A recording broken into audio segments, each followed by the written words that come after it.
C'est ici, sur l'unité de valorisation organique du 6e à Vannes, que vos ordures ménagères résiduelles sont dirigées pour devenir une ressource. Le premier but de l'usine, c'est la réduction des déchets à éliminer par la valorisation énergétique et agronomique de la matière organique.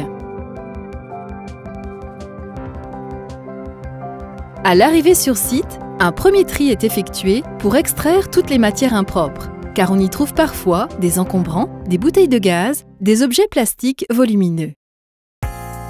Les ordures ménagères résiduelles sont envoyées vers une première unité de tri mécanique. C'est un trommel qui va séparer les déchets en 3 catégories selon leur taille. Le trommel est un crible, un grand tamis cylindrique en rotation. Son tambour est garni de pics d'acier.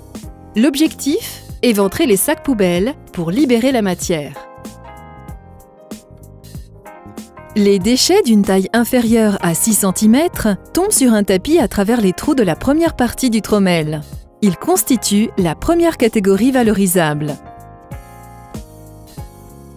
Les déchets supérieurs à 6 cm continuent d'avancer dans le trommel. Dans cette zone, les trous sont de 40 cm. Tout ce qui passe à travers constitue la seconde fraction valorisable. Ces 2 premières fractions sont riches en matière organique. Les matières restantes, d'une taille supérieure à 40 cm, constituent la 3e fraction. Elle est beaucoup plus pauvre en matière organique.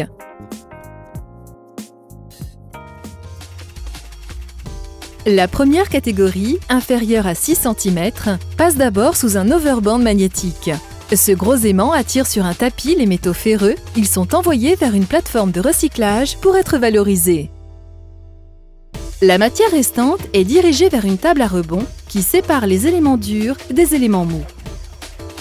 Les éléments durs sont essentiellement des matériaux inertes et des cailloux qui partent en refus. Les éléments mous sont principalement constitués de matière organique valorisable. On parle de fermentescibles. Ils sont envoyés vers le hall de stockage intermédiaire pour y être mélangés avec des déchets verts ainsi que des jus issus du process. Ce mélange est prêt pour la méthanisation. Direction l'entrée du digesteur, également appelé méthaniseur. C'est un réservoir de 1500 m3 maintenu à une température de 55 degrés. Il est traversé sur toute sa longueur par un agitateur muni de pales qui brasse en permanence la matière pour l'homogénéiser. Le but est de favoriser une fermentation anaérobie, c'est-à-dire sans apport d'oxygène. Il faut 15 jours aux bactéries pour dégrader la matière organique tout en libérant du biogaz. Ce biogaz, riche en méthane, est récupéré en partie haute du digesteur. Avant d'être valorisé, il est épuré et séché. Il est alors envoyé vers un groupe de cogénération composé d'un moteur et d'un alternateur où il est transformé en électricité et en chaleur. La chaleur produite est utilisée sur un site industriel voisin, l'usine Michelin. L'électricité est vendue à EDF. Retour au digesteur. Après 15 jours de fermentation, la matière dégradée est devenue une bouillie semi-liquide, le digestat. Pour devenir du compost, ce digestat doit encore subir plusieurs transformations. Il passe d'abord dans une presse à vis où il est essoré pour atteindre une consistance solide. Puis, il est mis en andin, c'est-à-dire réparti en tas dans des silos où sa lente transformation en compost commence. Cette phase de compostage est une fermentation aérobie, c'est-à-dire qu'elle se fait en présence active d'oxygène. Les tas sont ventilés grâce à une aspiration d'air par le sol. Cette ventilation favorise le travail des bactéries et la montée en température à l'intérieur de la matière. Celle-ci s'élève à près de 70 degrés, ce qui permet d'hygiéniser le produit. Pour obtenir un mélange homogène, la matière est régulièrement retournée et changée de silo. Ce cycle dure 4 semaines. Direction l'affinage. On effectue d'abord une séparation selon la taille des particules. Dans un trommel, on récupère la part inférieure à 6 mm. Reste à séparer les éléments lourds et légers grâce à la table vibrante et à les débarrasser des derniers morceaux de plastique. Les éléments lourds ne sont pas valorisables en compost. Direction les refus. Les éléments légers constituent le compost. Il est prêt à être utilisé en agriculture. Il permettra de restructurer les sols et de leur apporter des éléments nutritifs. Revenons maintenant dans le hall de tri. Nous avons suivi le parcours des particules les plus fines. Que devient la seconde catégorie, constituée des déchets d'une taille comprise entre 6 et 40 cm? Elle est dirigée vers un bioréacteur ou BRS.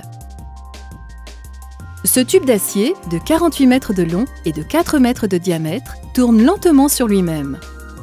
Ainsi, les matières s'écrasent en permanence les unes sur les autres, ce qui favorise le développement des micro-organismes et la décomposition des déchets. L'intérieur du bioréacteur est un milieu chaud, humide et bien oxygéné, ce qui accélère encore le processus de fermentation. Au bout de 3 jours, les matières fermentées atteignent la sortie du tube. Elles sont alors dirigées vers le trommel, dont les trous font 3 cm. Tout ce qui passe à travers la grille va devenir du compost après fermentation en andin.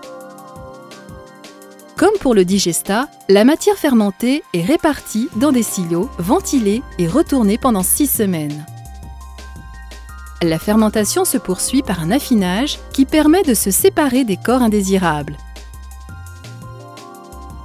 Après 4 semaines de maturation, on obtient un compost normé NFU 44051.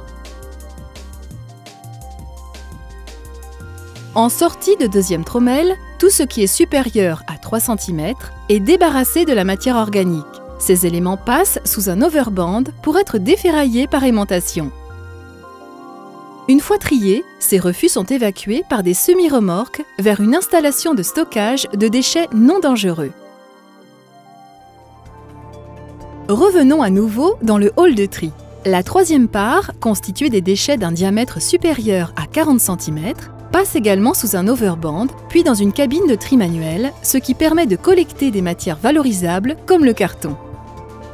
Le reste prend la direction des refus. Ils seront ensuite évacués vers une installation de stockage des déchets non dangereux. L'ensemble des manipulations et transformations produit de l'air vicié, chargé en mauvaises odeurs.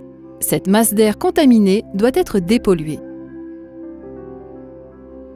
Tous les flux d'air présents dans les bâtiments sont confinés et aspirés vers l'unité de dépollution et de désodorisation. 100 000 m3 d'air y sont traités par heure.